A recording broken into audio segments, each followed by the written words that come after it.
Hello, and welcome to another Angry's unit of the week. And today we're taking a look at the Loggim tank. So in the 1980s, the SADF was looking for a modernization program to their tank force, as current tanks, the Oliphant, which are basically just upgraded British Centurion tanks, was looking to be a little bit long in the tooth.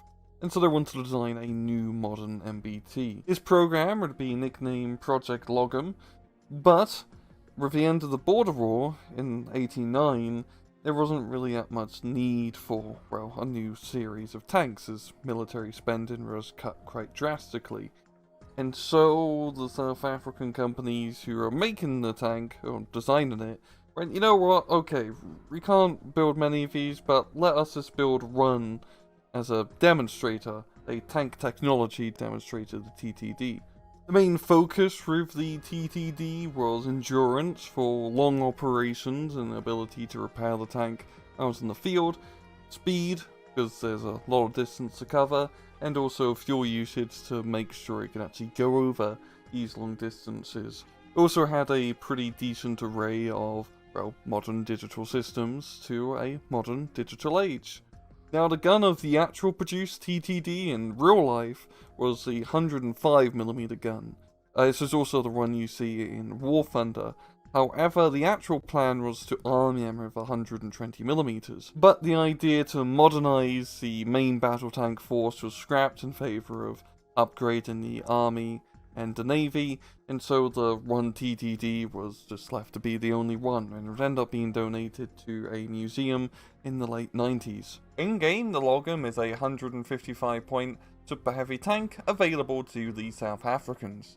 It has two weapons. Its first weapon is your standard style NATO 120mm cannon, with 29 rounds of ammunition, 2.2km range, 70% accuracy, 50% round moving, 23 AP, 4 HE, and 8 rounds a minute. A pretty, well, it's a good cannon. It can blow up most tanks in game. It's a super heavy tank, after all.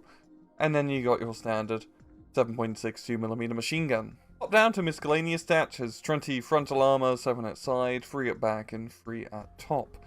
10 HP, big size, medium optics, a speed of 70km off-road and 110 on the road, poor stealth, and okay autonomy of 400km.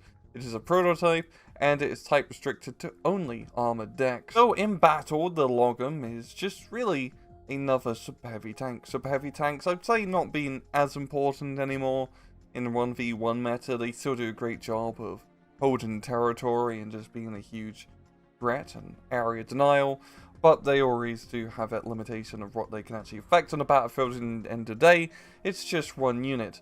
But in the Loggim's case, in the wide variety of NATO super heavy tanks, its main advantages is its rather decent price, good AP power, and also it has 4 high explosive power, which makes it on par to the Challenger line of tanks, which also have 4 HE, as most other NATO style super heavies only have 3 HE. Downsides are its pretty mediocre armor, its okay stabilizers, slightly slower rate of fire, but none of these things really matter too much between each other. Super heavy tanks, you know, when you'll find each other, it's not so much that the super heavy tank 1-on-1 is going to win.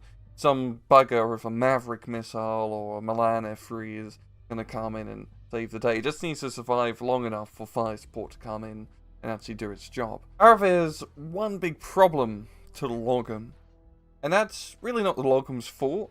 It's that if you're playing South Africa, there's only one way to play it, and that's motorized. If you're not playing it motorized, you're doing it wrong. You should be spamming Roycats, Ratels, and Royvalks, and doing a whole lot of work. And the Loggim is good, but it doesn't justify playing armored deck good. You don't really have any other like high-end armored units. You have some Oliphants, like 80 points, which are the next worst tank. It's very similar to how the French operate with not having any proper heavy tanks. And that's a bit of a shame, because you do get 4 of them with decent veterancy if you do take an armored deck.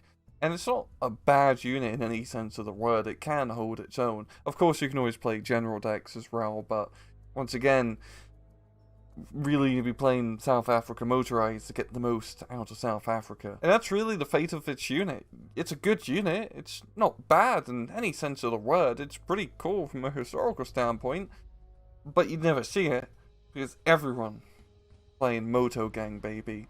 I guess Moto Gang is the way it's going to stay. And well, I'm gonna leave it off at that. This has been another Angry Unit of the Week. I hope you guys enjoyed the video, and as usual, please just take it easy.